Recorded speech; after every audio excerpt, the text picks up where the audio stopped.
Unconscious ಆಗಿದ್ದರು, ಮಾತಾಡೋಕ್ಕಾಗಲಿಲ್ಲ. ಅದಾದಮೇಲೆ ಅವರಿಗೆ ಮಲ್ಟಿ ಆರ್ಗನ್ಸ್ ಫೇಲ್ಯೂರ್ ಆಗಿದೆ ಅಂತ ಅನಿಸುತ್ತೆ. ಹಾಗಾಗಿ ನಮ್ಮನ್ನೆಲ್ಲ ಅಗಲಿದ್ದಾರೆ.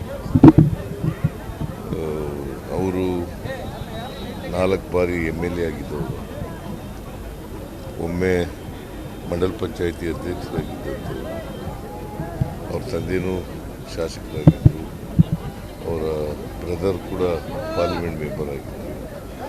ಒಟ್ಟಾರೆಯಾಗಿ ಅವರು ಒಂದು ರಾಜಕೀಯ ಮನೆತನದಿಂದ ಬಂದವರು, ರಾಜಮನೆತನದಿಂದ ಬಂದಂಥವರು. ಮೊದಲಿನಿಂದಲೂ ಕೂಡ ಜನಪರವಾದಂಥ ಕಾಳಜಿ ಇಟ್ಕೊಂಡು, ಬಡವರ ಪರವಾದಂಥ ಕಾಳಜಿ ಇಟ್ಕೊಂಡು ಕೆಲಸ ಮಾಡಿದ್ದರು.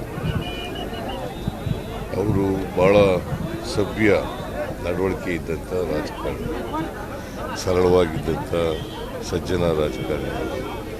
ಒಂದು ರೀತಿಯವರು ಎಲ್ಲರ ಜೊತೆಲೂ ಕೂಡ ಸ್ನೇಹವಾಗಿದ್ದರು, ನನ್ನ ಜೊತೆಲೂ ಕೂಡ ಭಾಳ ಆಪ್ತರಾಗಿದ್ದರು.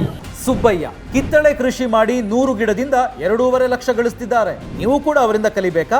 ಅವ್ರ ಜೊತೆ ವಿಡಿಯೋ ಕಾಲ್ನಲ್ಲಿ ಮಾತಾಡಬೇಕಾ? ಈಗಲೇ ಫ್ರೀಡಮ್ ಆ್ಯಪ್ ಡೌನ್ಲೋಡ್ ಮಾಡಿ. ಸೊ ಅಂಥವ್ರನ್ನ ಕಳ್ಕೊಂಡಿರೋದ್ರಿಂದ ನಮ್ಮ ಪಕ್ಷಕ್ಕೆ ದೊಡ್ಡ ನಷ್ಟ ಆಗಿದೆ.